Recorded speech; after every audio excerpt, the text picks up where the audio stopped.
You will never heal until you understand this about your mother. The bond with the mother is the first and deepest connection of our lives, but for many, it is also the source of our most profound wounds. Welcome back to Spiritual Wisdom. Today, we are diving into a truth that most people spend their entire lives running away from. The realization that your ultimate healing isn't found in changing your past, but in deeply understanding the spiritual blueprint of your relationship with your mother. To truly experience lasting happiness and personal growth, you must be willing to look beyond the surface of your upbringing and see the soul lessons hidden within. Before we begin, I want to hear from you.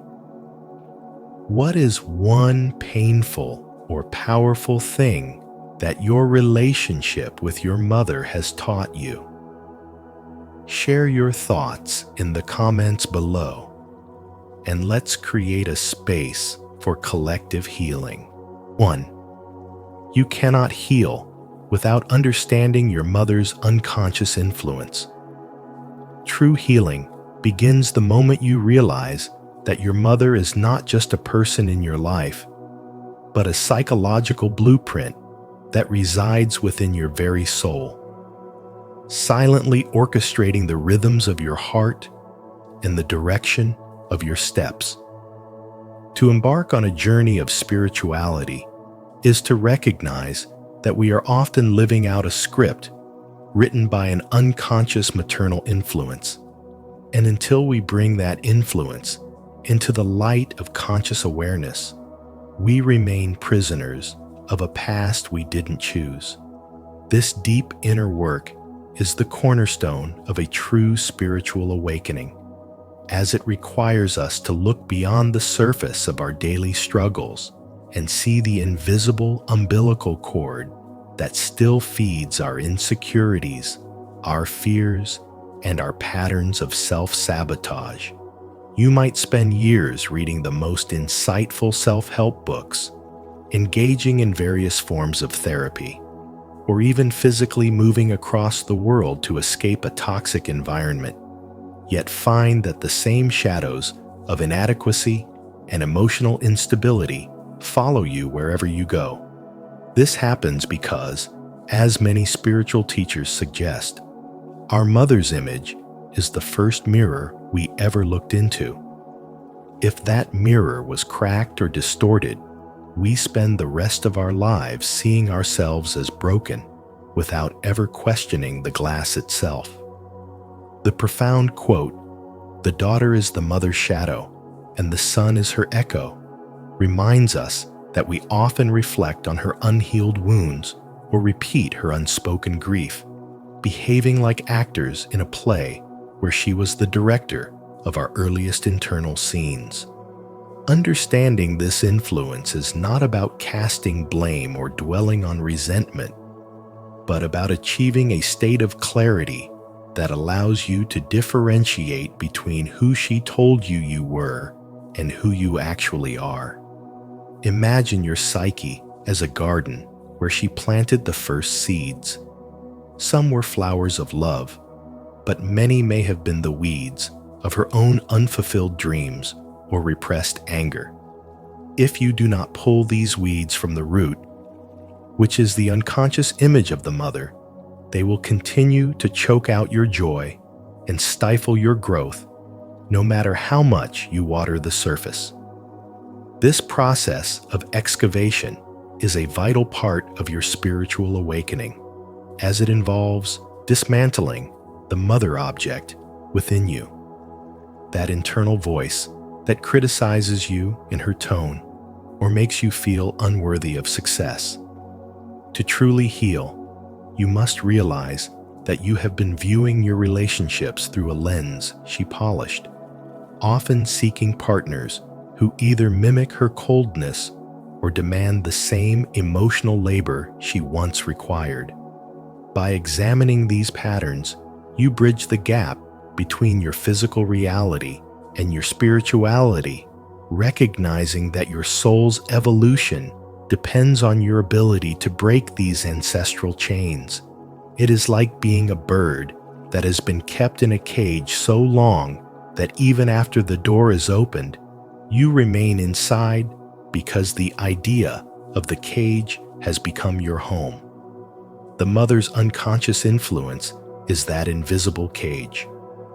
As you move forward, use these insights to weave a new narrative where you are the sovereign of your own emotions, acknowledging that while she gave you life, she does not have the right to define your worth. This realization creates a seamless flow of emotional liberation, allowing you to finally step out of her shadow and into the radiant light of your own authentic existence, ending the cycle of pain for yourself and the generations yet to come. Comment below. I choose awareness and healing if you are ready to understand your mother's unconscious influence and begin your true healing journey. 2. A mother is not just an individual, but a psychological archetype. To truly embark on a journey of profound healing and authentic spiritual development, you must first confront a truth that remains hidden in plain sight. Your mother is far more than just the individual woman who raised you. She represents a powerful psychological archetype that resides deep within your soul. According to the insights of Carl Jung, the mother is an archetype in the collective unconscious, a universal blueprint that possesses both nurturing and protective qualities, while simultaneously harboring the potential for control and manipulation. When you find yourself struggling with emotional wounds or recurring patterns in your relationships, you are often not just reacting to your biological parents, but to the immense symbolic meaning that the image of the mother holds deep in your mind. This realization is the cornerstone of spirituality because it shifts your focus from external blame to internal understanding, allowing you to see how this primal force has shaped your worldview and your sense of self-worth. You carry within you an internal map of what it means to be loved, protected, or perhaps even stifled. And these blueprints were etched into your psyche long before you had the words to describe them. To heal, you must recognize that your mother served as your first mirror, reflecting back to you an image of who she thought you were, which may or may not align with your true essence. If that mirror was cracked or distorted by her own unhealed shadows, you might still be looking at yourself through those same jagged edges today. Spiritual development requires you to separate the woman with all her human flaws, traumas, and limitations from the archetype itself, which is the source of life-giving energy and wisdom. By understanding this distinction, you begin to reclaim the power you once unconsciously handed over to her expectations or her judgments. You start to see that the deep affection or the painful friction you feel doesn't just come from specific actions she took, but from the massive weight of the symbols she carries in your subconscious.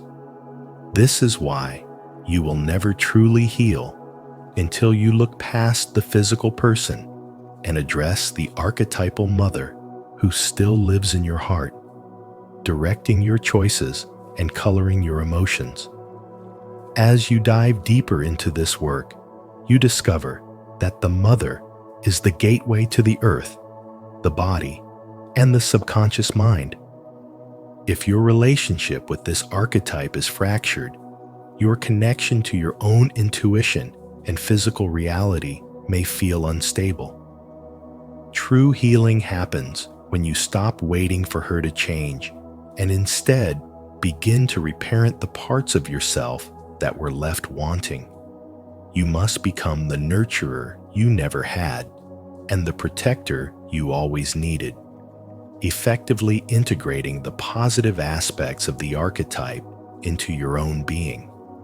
This process isn't about ignoring the pain or excusing harmful behavior, but about stripping away the illusions that keep you tethered to a childhood version of reality. When you finally understand that she was merely a vessel for a much larger, more ancient energy, the grip of resentment begins to loosen, and you can finally step into your own sovereignty. You are no longer a child seeking validation from a source that might be empty. You are a conscious creator of your own life, grounded in the wisdom of your experiences and the strength of your spirit.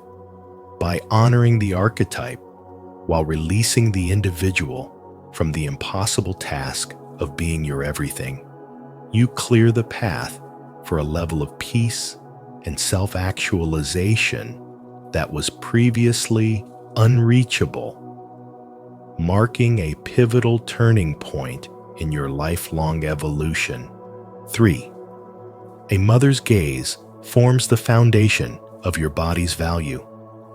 In the profound journey of self-discovery, you must come to realize that a mother's gaze forms the absolute foundation of your body's perceived value and your sense of worth in this world.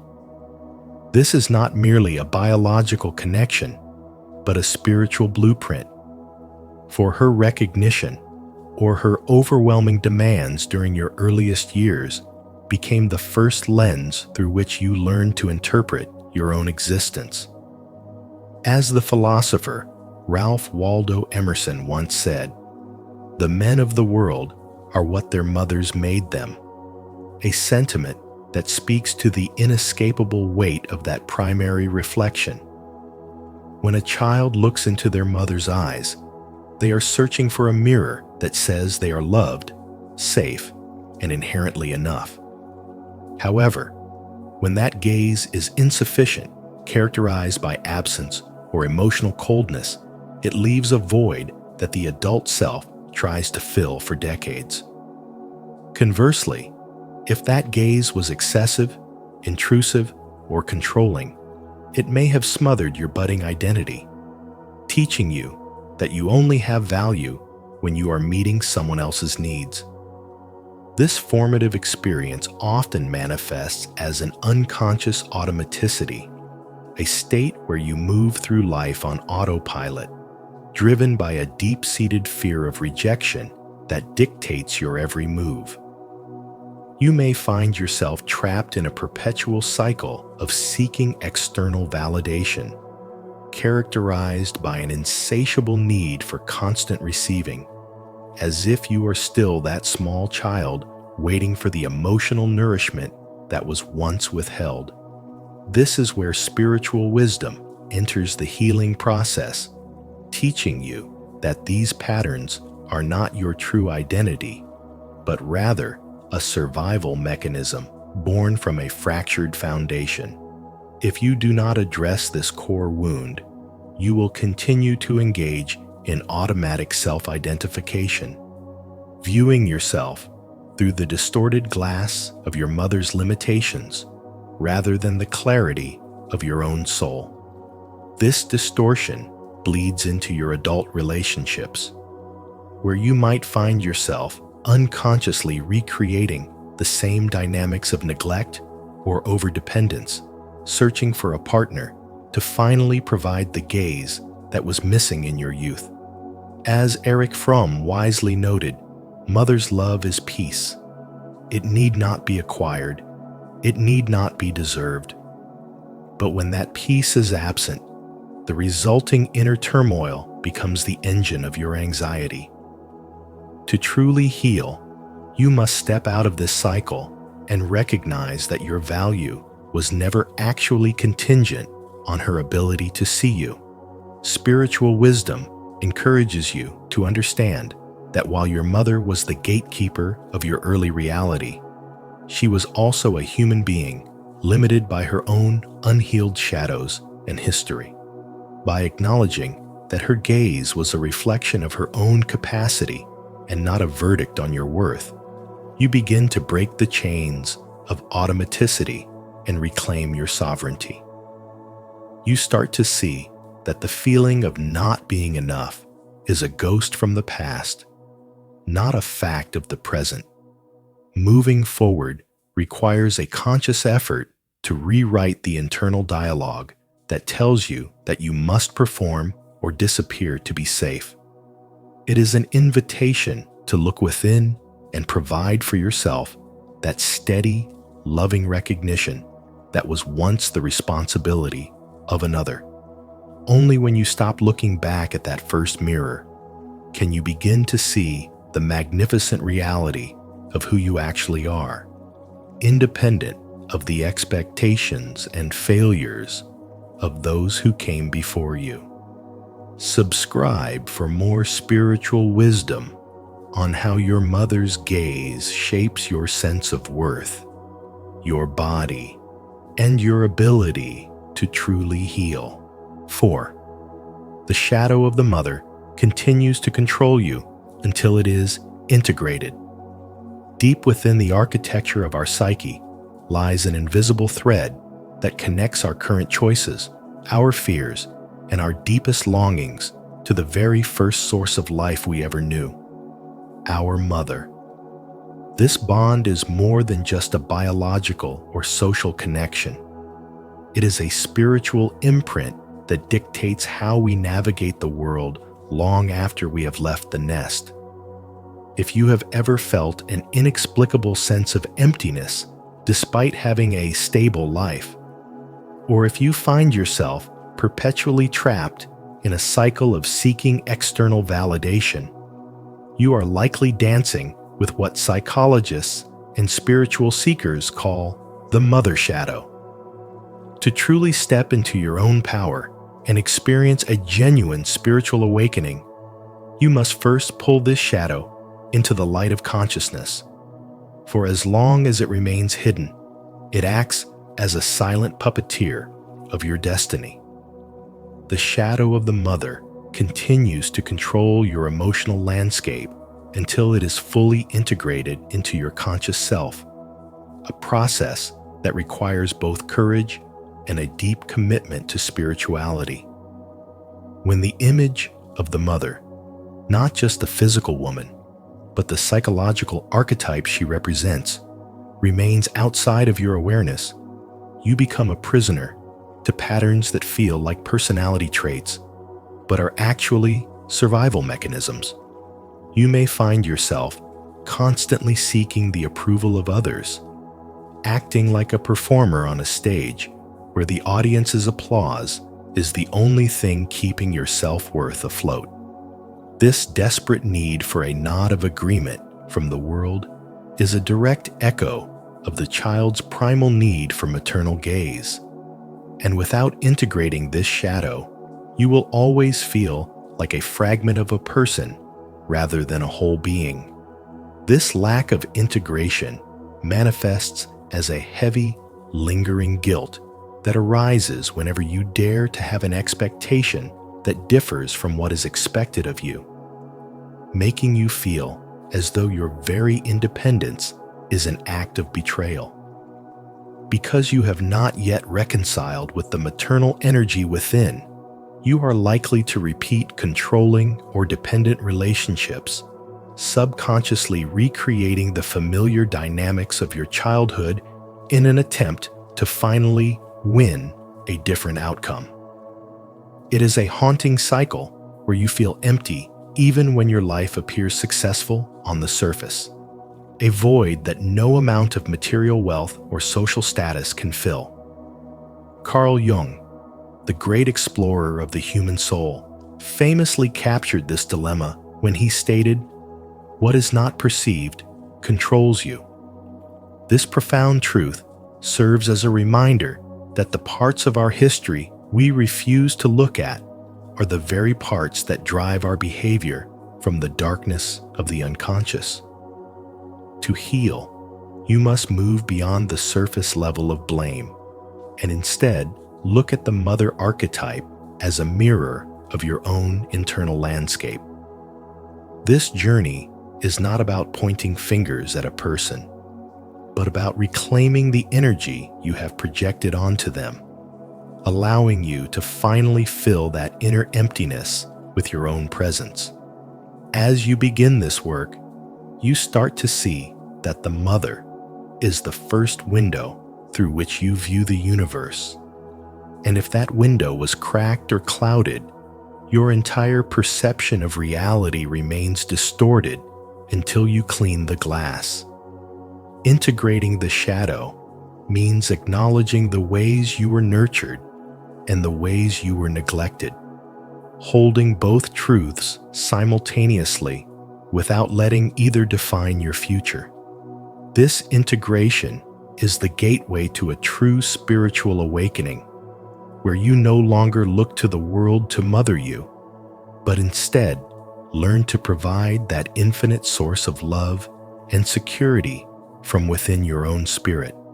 By merging the perceived with the perceiver, the strings of the puppeteer are cut, and for the first time in your life, you are free to walk a path that is entirely your own, guided by wisdom rather than wounding. 5. Healing is not a fault, but seeing the mother as a human being. Healing begins the moment you stop looking at your mother as a god or a monster and start seeing her as a human being who was once a child herself, navigating a world just as confusing as the one you inhabit. Many of us carry a heavy burden of resentment or idealized longing, but true spirituality requires us to peel back these layers of projection to witness the raw, unfiltered truth of her existence. Carl Jung, one of the greatest explorers of the human psyche, did not suggest that you should cut your mother out of your life or dissect her mistakes with a cold, clinical heart. Instead, he taught the importance of bringing the image of the mother into consciousness. This means you must move beyond the mother myth and recognize the woman who exists beneath the titles and roles. To achieve real spiritual development, you must allow yourself to see everything, even the love that was missing, because acknowledging a void is the only way to begin filling it with your own self-compassion. You have likely spent years suppressing your true emotions because you were taught that honoring your parents meant ignoring your own pain. But you must realize that you are allowed to feel profound sadness and even burning anger without a single ounce of guilt. These emotions are not betrayals. They are signals from your soul that your inner child is finally being heard. By confronting these feelings, you break free from the exhausting work of maintaining a false narrative or viewing your mother solely as the culprit responsible for every one of your failures. When you stop casting her as the villain in your story, you simultaneously stop casting yourself as the permanent victim, which is a vital step in your journey of spirituality. You must understand that she likely inherited her own set of shadows and unhealed wounds from those who came before her, passing down a legacy of brokenness that she did not have the tools to fix. This realization does not excuse her actions, but it provides the context necessary for you to stop taking her limitations personally. As you integrate this awareness, you begin to dissolve the energetic chains that have kept you tethered to the past, allowing you to stand in your own power for the first time. The process of spiritual development is often painful because it demands the death of your illusions. Yet it is only through this death that your true self can be born. You are essentially reclaiming the energy you once spent on blame or desperate seeking and redirecting it toward your own growth. This shift in perspective transforms your relationship with your past from a prison into a schoolroom, You are no longer waiting for an apology that may never come, or a change in her behavior that she may be incapable of providing. Instead, you are taking full responsibility for your own heart, which is the ultimate act of spiritual maturity. By seeing her as a flawed person who struggled with her own demons, you grant yourself the permission to be a flawed person who is allowed to heal, grow, and eventually thrive beyond the reach of childhood shadows. Comment below. I see my mother as human. If you're ready to release blame, soften your heart, and begin true healing. 6. Personalization.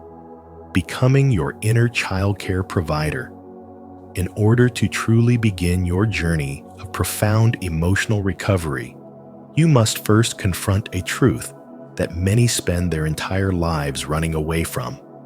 You will never fully heal until you understand that the relationship you had with your mother set the blueprint for how you interact with the entire world.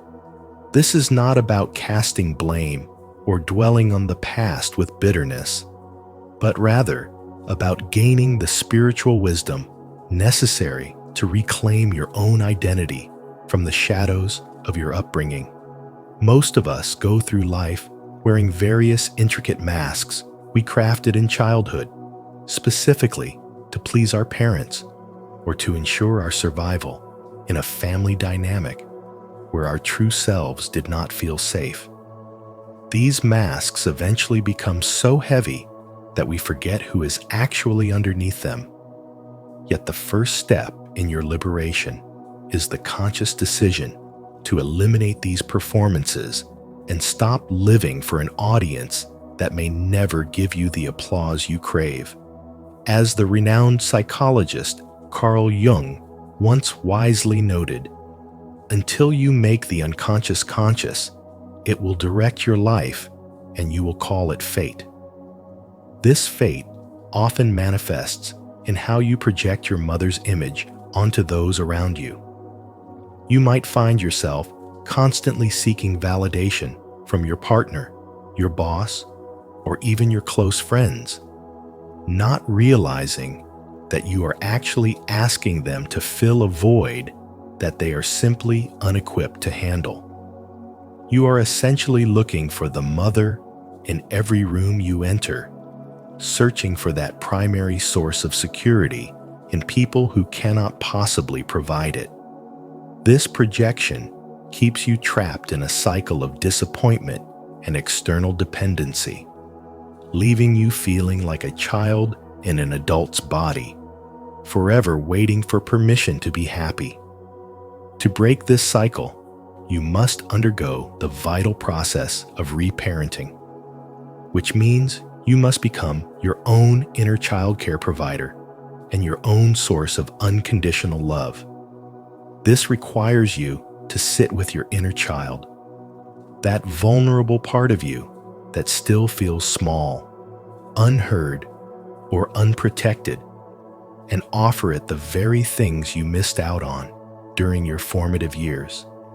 You must learn to listen to your own needs with the same intensity you once used to monitor your mother's moods, and you must protect your boundaries with a fierce maternal devotion. When you decide to become your own inner mother, you stop waiting for a phone call or an apology that may never come, and you start providing yourself with the safety and nurturance required for a soul to flourish. As Maya Angelou beautifully stated, I am the human being surviving the wild, and I am the wild. This means you possess the inherent strength to nurture yourself back to wholeness without needing external permission.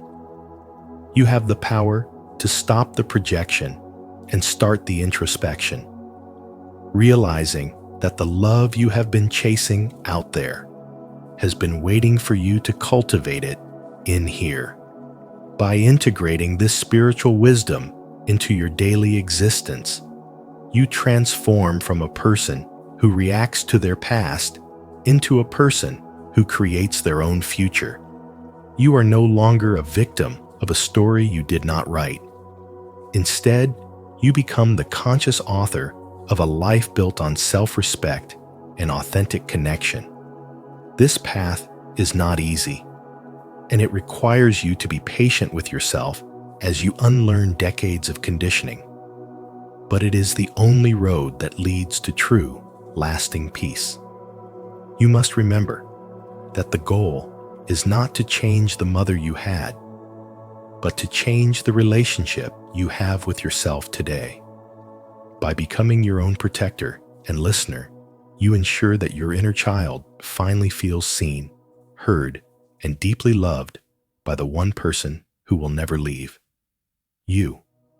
This is the ultimate act of self-reclamation, a journey of 1,000 steps that begins with the single realization that you are already enough. 7. Once your mother's image is integrated, self-cultivation and self-worth are reborn. When the unconscious image of the mother is finally recognized and integrated, something fundamental shifts inside you, not as an idea, but as a lived experience that quietly restructures your inner world. You begin to see that many of your choices were never truly free. They were shaped by invisible expectations, inherited guilt, and a deep-seated belief that love had to be earned. Once this inner image is brought into awareness, choice itself changes. You no longer choose out of fear of punishment, abandonment, or disapproval.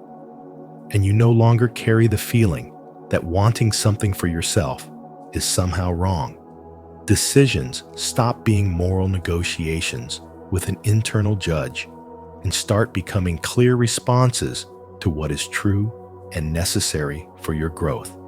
This is what it means to choose without sin, not the absence of mistakes, but the absence of unconscious self-betrayal. As this integration deepens, relationships naturally reorganize themselves.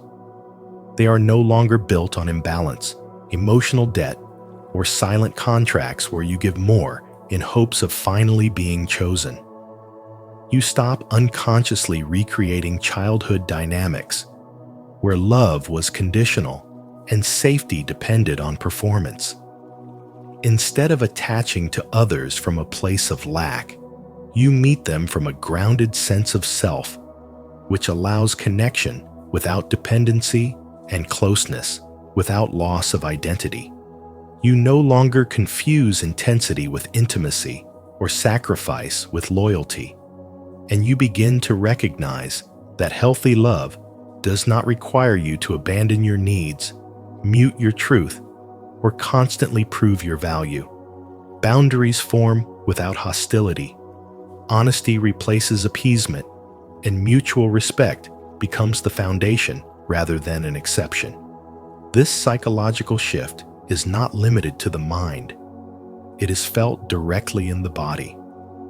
When the internalized mother image loosens its grip, the nervous system no longer has to stay in a constant state of alertness, scanning for signs of rejection or preparing defenses against imagined disappointment.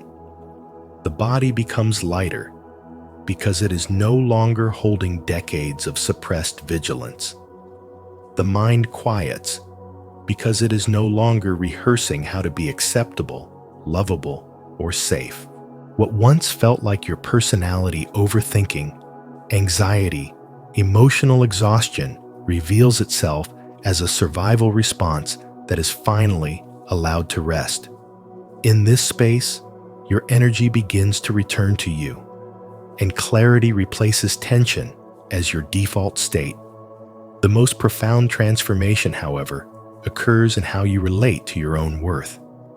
You stop living as though love is something you must earn through achievement, obedience, or self-denial. The belief that you must deserve affection dissolves, and in its place arises a quiet knowing. You are already enough. This knowledge does not come from affirmation or external validation. It emerges naturally when the internal authority that once measured your worth is no longer in control. Self-cultivation is reborn at this stage, no longer driven by shame or the need to fix yourself, but by respect for who you already are. Growth becomes an act of alignment rather than self-correction, and discipline becomes a form of care rather than punishment. Within this shift, spirituality takes on a deeper and more grounded meaning. Practices are no longer used to bypass pain, suppress anger, or force forgiveness prematurely. Instead, spirituality becomes a tool for presence, discernment, and integration. You allow yourself to feel without collapsing and to observe without judging, which opens the door to genuine spiritual awakening rather than spiritual performance. You no longer rush healing to reach an imagined state of purity or peace. You allow transformation to unfold naturally as your inner world comes into balance. In this way, spirituality becomes embodied, expressed through how you choose, relate, and care for yourself in everyday life. As the mother image is integrated rather than denied or resisted, you reclaim authorship over your inner voice. It shifts from a demanding authority into a steady guide, one that supports rather than controls. Your standards rise without arrogance. Your compassion deepens without self-sacrifice, and your sense of self stabilizes without rigidity. Life begins to reflect this internal coherence. Relationships feel cleaner, choices feel calmer, and your presence feels rooted. Self-worth is no longer something you chase or defend. It becomes the ground from which you live, create, and connect, allowing both self-cultivation and spiritual awakening to emerge as natural expressions of wholeness rather than goals you are struggling to reach. To honor this moment of integration and renewal, affirm your commitment to self-cultivation and self-worth. Comment below, "I integrate and rise," to acknowledge your healing journey and inspire others to reclaim their inner wholeness. Healing your relationship with your mother isn't just about changing the dynamic between two people. It's about liberating your own soul. By understanding the spiritual lessons and ancestral patterns passed down through her, you reclaim your power and finally allow your inner child to find peace.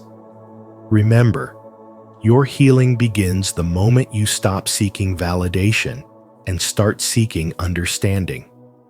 If this message resonated with you, please give this video a like and share it with someone who might need this wisdom today.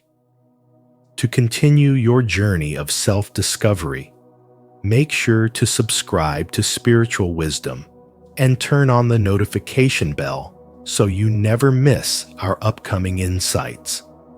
Thank you for watching, and stay mindful. How to connect with powerful people. As the ancient proverb wisely says, "He who walks with the wise grows wise, but a companion of fools suffers harm." Welcome back to Spiritual Wisdom, where today we are exploring a transformative approach to networking. How to connect with powerful people through the lens of spiritual alignment. True influence isn't just about who you know. It's about the energy you carry and the value you radiate. By applying these sacred principles to your daily interactions, you can shift from simply seeking connections to naturally attracting the mentors and leaders meant for your path. Before we dive in, I want to hear from you. What is the number one quality you admire in a leader? Let us know in the comments below. and let's start a conversation that elevates us all. 1. Power responds to leverage, not intention. Power does not respond to kindness, effort, or intention. It responds to leverage. You've been taught that being a good person, working hard, and showing loyalty would eventually get you noticed, but power is not sentimental. It's strategic. In the realm of influence, people do not ask, "Who is the kindest?" They ask, "Who can elevate what I'm building?" This realization is not about abandoning your values, but about stepping into a higher level of spiritual awakening, where you understand that value is the true language of connection. Powerful individuals do not need more friends. They need forces. They need stabilizers, protectors, vision expanders, and people who can think 3 moves ahead. If you want to move in rooms of influence, you must stop trying to be liked and start being useful in ways that are undeniable. Your intention means little if it doesn't translate into tangible impact. Spirituality is not passive. It's about alignment, clarity, and contribution. You're not here to hope someone sees your worth. You're here to become the kind of presence that shifts the dynamic of every room you walk into. Powerful people don't connect based on emotional appeal. They connect through utility, energy, and shared momentum. The question is not whether you're good enough. The question is whether you're positioned correctly. Are you offering clarity in chaos? Are you able to protect a vision under pressure? Are you the one who reflects their greatness without competing with it? If not, it's not personal. It's just misalignment. Spiritual awakening means shedding the need for approval and recognizing the value of your own essence. It means asking, how do I become essential to the mission, not just present in the room? Stop offering friendship and start offering solutions. Stop showing up with neediness and start showing up with answers. The people you seek to connect with are not waiting to be impressed. They're scanning for energy that reinforces theirs, for minds that solve problems before they arise, and for souls that move in silent precision. To access that level of connection, you must embody spiritual wisdom that's rooted in confidence, not performance. When you realize this, everything shifts. You stop chasing attention and start building presence. You stop hoping to be chosen and start becoming the one who cannot be ignored. Power gravitates toward what it needs to sustain itself. Be that source. Be that mirror. Be that grounded energy that doesn't need recognition, because your contribution speaks louder than your introduction. And most of all, let your spirituality not just be a belief, but a strategy. Do you recognize this truth? If you do, declare it boldly in the comments. I build real leverage, and power recognizes me. 2. Stop trying to be liked. Become an asset. Stop trying to be liked, because those in positions of real power are not looking for friendship. They're scanning for value. They don't wake up needing approval or companionship. They wake up needing clarity, speed, security, and leverage. If you walk into the room hoping to be seen, heard, or chosen, you've already surrendered your position. Connection at that level isn't built on authenticity alone. It's built on accuracy. You must understand what matters to them, what burdens them, what they're protecting, and what inefficiencies drain their time or energy, and then become the person who removes that weight without demanding attention. This is not about being fake. It's about being effective. Powerful people live in high-stakes ecosystems where every misstep costs them something: time, money, privacy, reputation, so they surround themselves with people who don't increase their risks, but quietly dissolve them. You don't rise by being agreeable. You rise by being irreplaceable. Be the one who simplifies the path, shortens the timeline, sharpens the decision, or strengthens the defense. They don't need entertainment. They need execution. They don't need praise. They need precision. If your presence brings noise, distraction, or emotional volatility, they will avoid you. But if your presence brings calm, focus, and trusted results, they will keep you in their orbit. This is why powerful people don't need more friends. They need solutions, protection, insight, or advantage. It's not just a quote, it's a standard. Every interaction becomes a test of, are you helping me move faster? Are you helping me think clearer? Are you protecting my energy, my privacy, my momentum?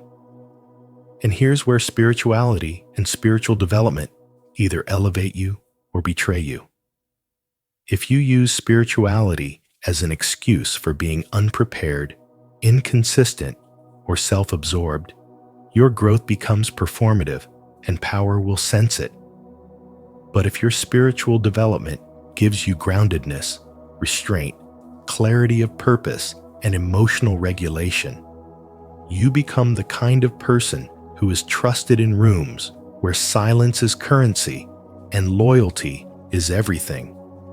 Instead of demanding to be seen, you radiate the calm power of someone who doesn't need to be the loudest voice because they are the most useful presence. Instead of oversharing to prove your realness, you say what needs to be said with discretion and clean energy. Instead of chasing opportunities, you become the kind of person who opportunities gravitate toward. You move through the world with skill, intention, and stillness. You communicate briefly, listen deeply, and act strategically. Your value isn't declared, it's felt. And as you grow in wisdom, your reputation becomes a silent magnet for influence, for alignment, for elevation. This is the shift from being likable to being essential. It is the shift from being seen as extra to being seen as infrastructure. The lesson is simple, but transformative. Stop begging for access and start embodying the reason you should be trusted with it. 3. Never threaten their ego.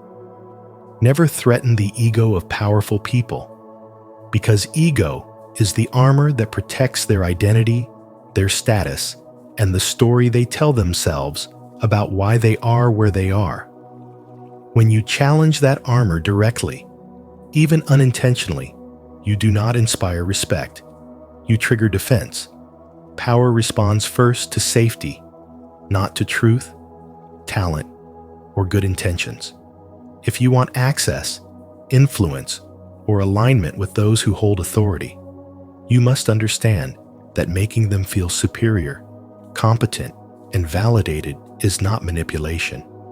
It is awareness of human psychology guided by spiritual wisdom. This does not mean lying, shrinking, or pretending to be less than you are. It means choosing not to compete where competition is unnecessary and counterproductive. As Dale Carnegie observed, you can make more friends in 2 months by becoming interested in other people than in 2 years by trying to get other people interested in you. And this principle becomes even more critical when dealing with power, because powerful people are constantly scanning for threats, rivals, and hidden challengers. When you outshine a powerful figure openly, correct them publicly, or position yourself as the smartest person in the room, you may win the argument, but you lose the relationship. Power does not reward those who expose it. It protects those who reinforce it. This is why subtle validation is far more effective than direct confrontation. Reflect their ideas back to them, expand on their vision, and let them feel that their intelligence is the source of progress. In doing so, you are not surrendering your influence, you are planting it. Lao Tzu captured this perfectly when he said, "The best leaders are those the people hardly know exist," and the same applies to those who move close to power. The less you announce yourself, the more room you are given to stay. Spiritual wisdom teaches that influence works quietly, beneath the surface, long before it ever becomes visible. Powerful people do not need more friends, praise, or admiration. They need mirrors that reflect competence, loyalty, and discretion. When they feel safe around you, when they sense that you are not trying to replace them, embarrass them, or rise at their expense, their guard lowers. That lowered guard is where access is born. Napoleon Bonaparte once remarked, "A soldier will fight long and hard for a bit of colored ribbon," reminding us that recognition and validation are often stronger motivators than logic or morality. The same truth applies at the highest levels of influence, where ego is not a flaw, but a structural necessity. This approach requires emotional discipline because your own ego will want recognition, credit, and visibility. If you cannot regulate that impulse, you will unconsciously sabotage your position. Carl Jung warned, "Until you make the unconscious conscious, it will direct your life and you will call it fate." And in this context, unexamined pride becomes the very force that blocks your progress. When you learn to hold your strength without displaying it prematurely, you become someone powerful. People trust rather than fear. They sense that you are an asset, not a liability, someone who protects their image rather than threatens it. Feeding vanity does not mean flattery.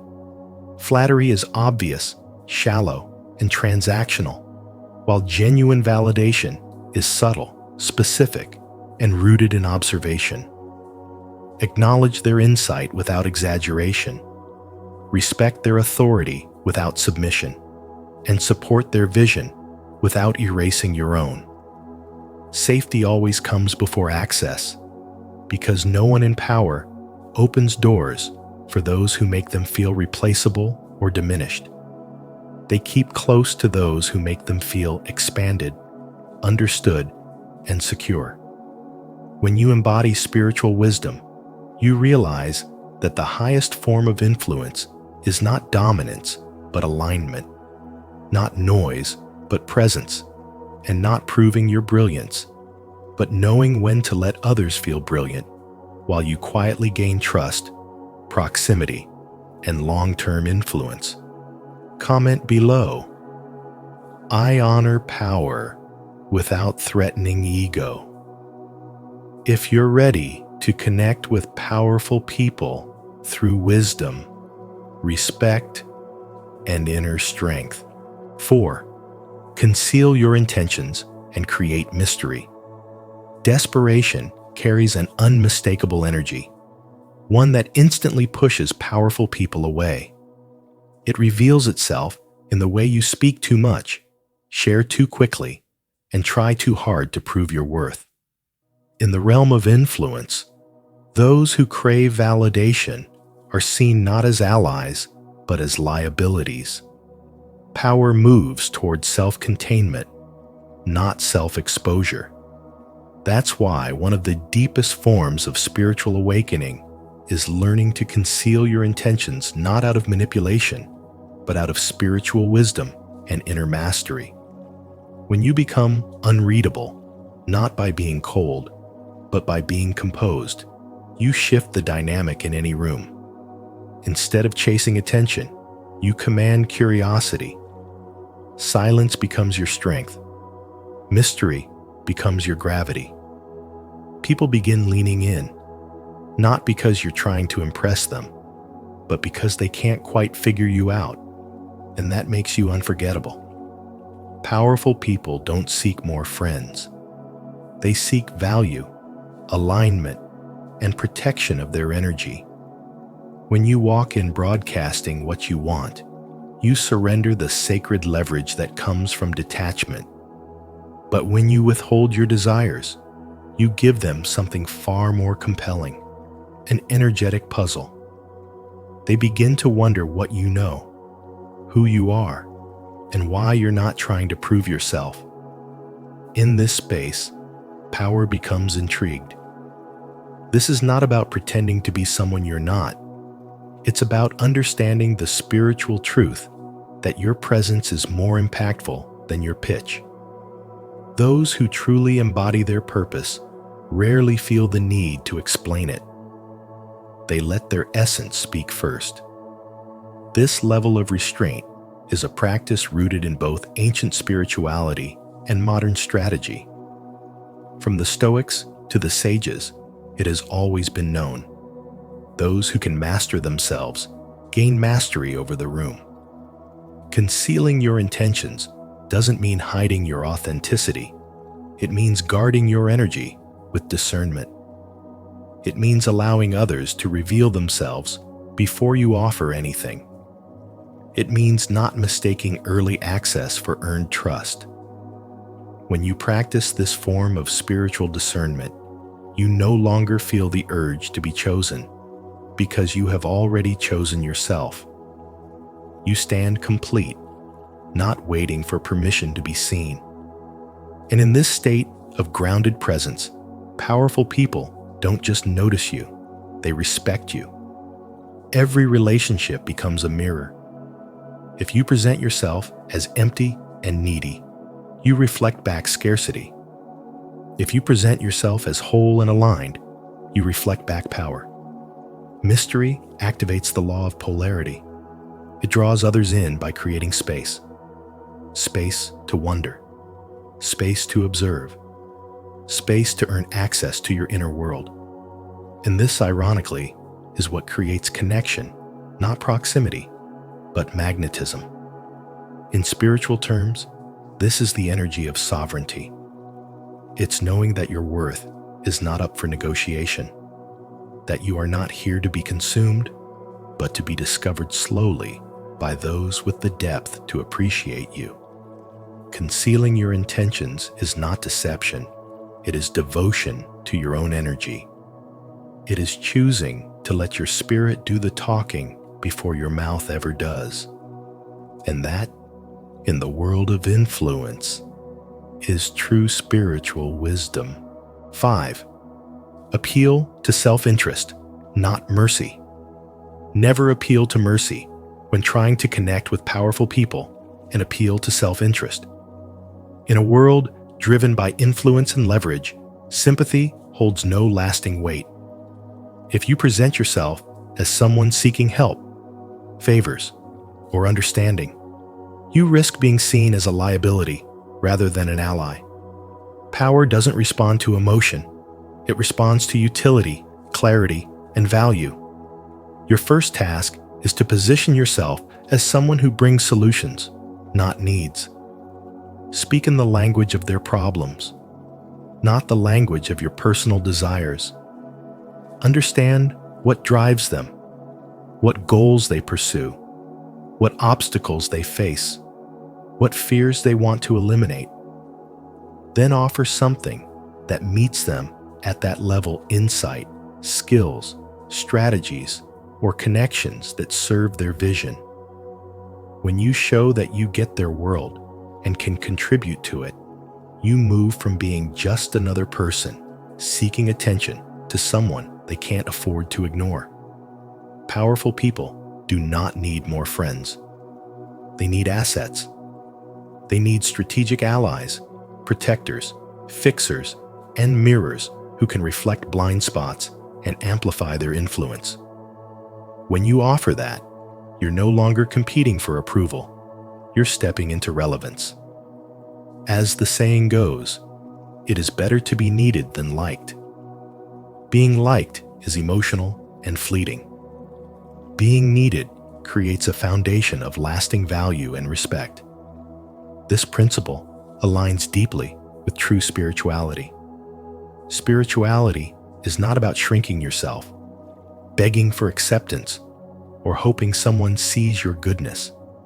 It's about spiritual development, the inner growth that teaches you how to walk on purpose, offer value, and communicate from clarity. When you understand your worth and stand in your strength, you stop asking for a seat at the table. You bring something to the table. Approaching people with empty hands or emotional appeals drains both parties. But approaching them with aligned value activates trust, curiosity, and possibility. Whether it's a fresh solution to their problem, a new way of seeing, or simply a stabilizing presence, your offering must speak directly to their mission. When it does, connection becomes natural, not forced. Leave a like, subscribe to Spiritual Wisdom, and turn on the notification bell so you don't miss powerful insights like this on influence, spirituality, and spiritual growth. If you're ready to connect with powerful people by understanding value, not begging for mercy, affirm it in the comments by typing, "I bring value and abundance flows to me."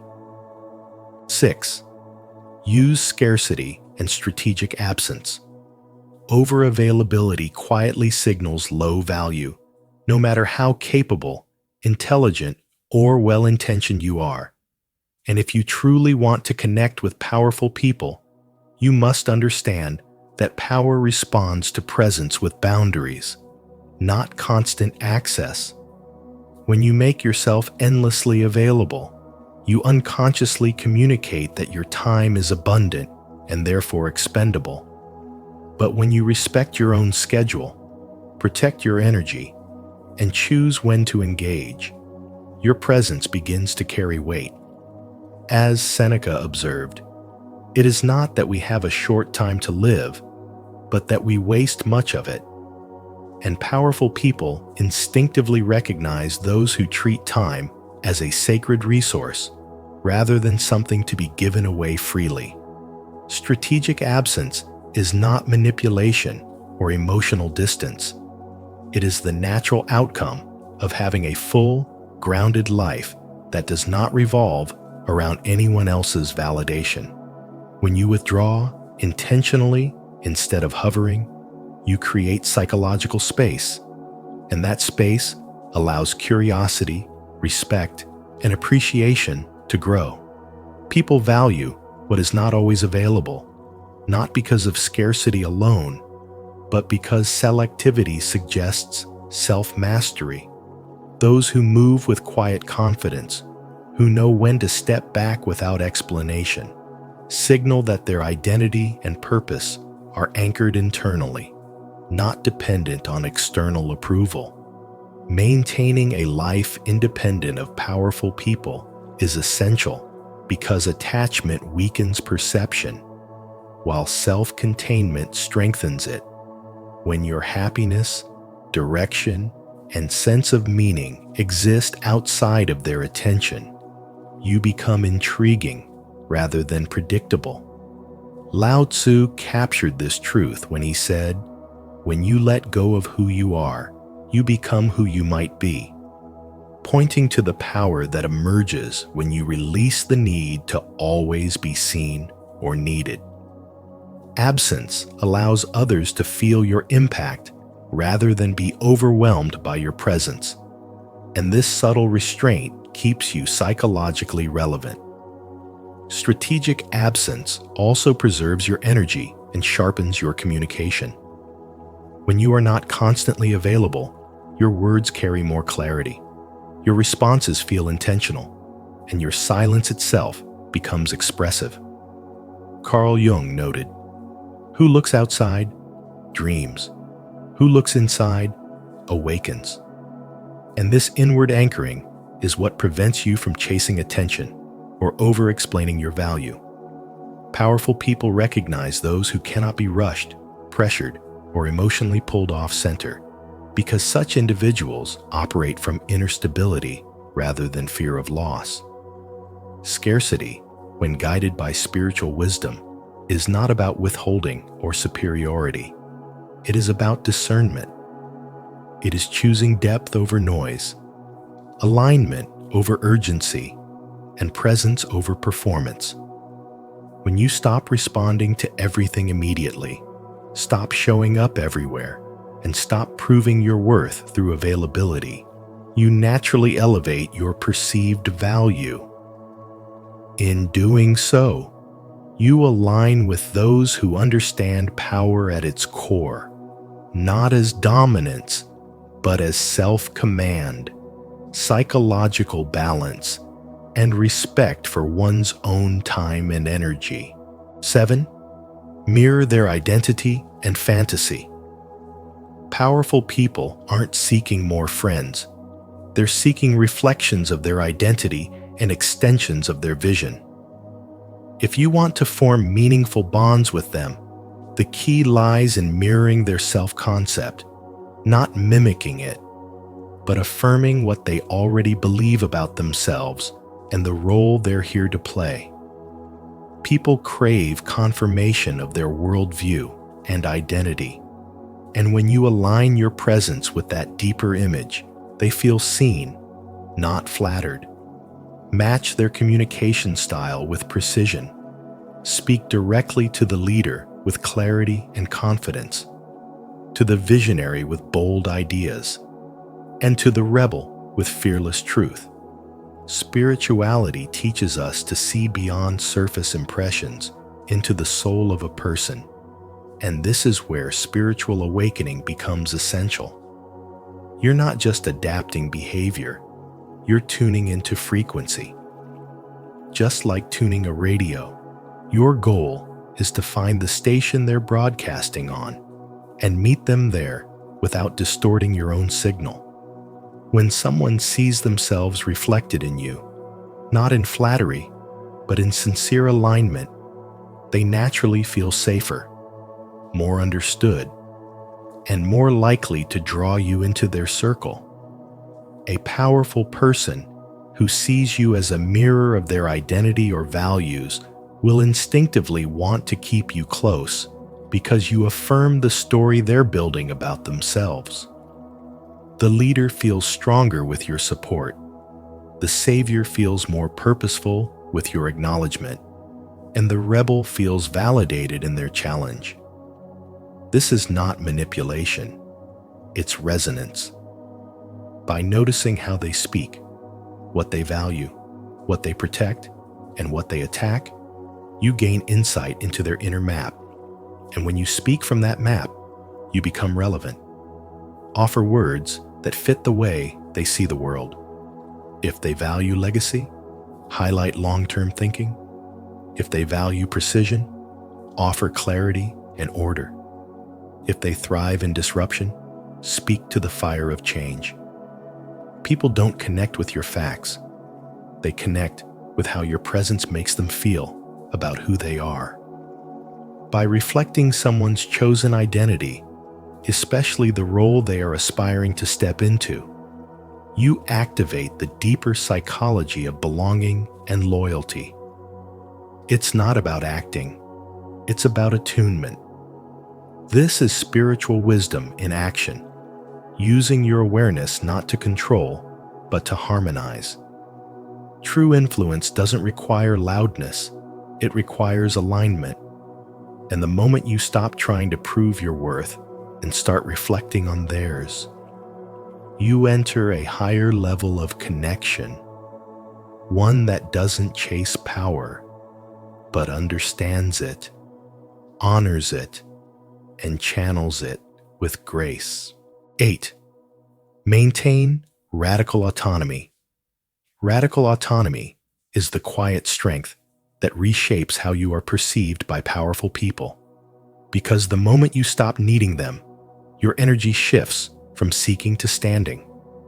When you are whole within yourself, independent in your choices, clear in your values, and emotionally prepared to walk away, Your presence carries a natural authority that cannot be imitated. This is not about pride or emotional distance, but about inner completeness, a state where you no longer rely on external approval to feel secure. In spirituality and advanced spiritual development, this inner wholeness is seen as a sign of maturity because you are no longer fragmented by fear, desire, or the need to be chosen. You show up as someone who chooses, not someone who waits to be chosen. Powerful people live in a world filled with requests, expectations, and subtle forms of dependency, so they become instinctively aware of who needs them and who does not. When you approach them without hunger, without trying to impress, and without shrinking your identity, you immediately stand out. You are no longer performing for acceptance. You are simply present, grounded, and self-directed. This absence of need creates psychological space, and space is rare and valuable in environments driven by control and leverage. True connection with power happens between equals, not dependents, because equality is not measured by status or resources, but by inner posture. When you know that your life remains intact, whether this connection continues or ends, you communicate freedom, and freedom is deeply magnetic. The willingness to walk away is not a threat or a tactic. It is a reflection of self-respect. When you can disengage without resentment, remain calm without attachment, and say no without guilt, you demonstrate emotional sovereignty. This is where spiritual development becomes practical rather than abstract, because it teaches you how to remain centered even when influence, opportunity, or recognition is within reach. Powerful people are drawn to this steadiness because it mirrors the inner discipline they must maintain to survive their own responsibilities. They recognize, often unconsciously, that you cannot be easily manipulated, pressured, or owned, and that recognition creates respect before words ever do. Radical autonomy also purifies your intentions. When you no longer need something from someone, your interactions become cleaner, more honest, and more direct. There is no hidden contract beneath your kindness, no emotional debt being formed through proximity, and no pressure attached to your presence. This clarity builds trust faster than charm or flattery, because trust is born where motives are transparent. In the language of spirituality, this is alignment, when your inner state and outward behavior match, and powerful people sense this congruence immediately. They may not name it as spiritual development, but they feel it as reliability, discernment, and inner strength.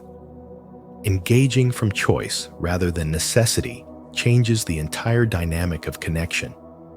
You listen differently, speak more precisely, and respond instead of reacting. You are no longer trying to secure a place. You are evaluating whether the connection aligns with who you are becoming. This internal shift subtly reverses the balance of energy, because the less you seek access, the more access appears naturally. Autonomy signals that you value your freedom more than proximity to influence, and paradoxically, this makes your presence more desirable. You are not competing for attention.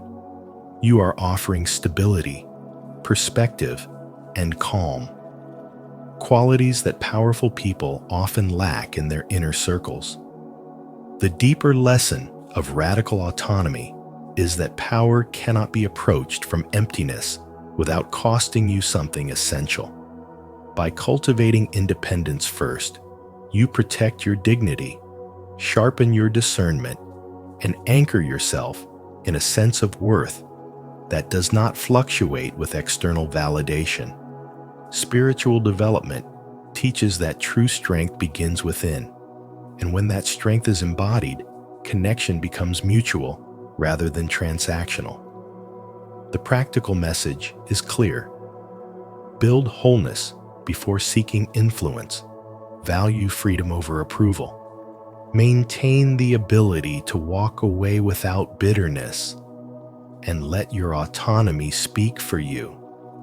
Because when you do not need power to complete you, you finally meet it as an equal. To conclude, connecting with powerful people is not about trying to be liked, seen, or accepted. It's about understanding the nature of power itself. Power responds to clarity, value, and presence, not effort or good intentions.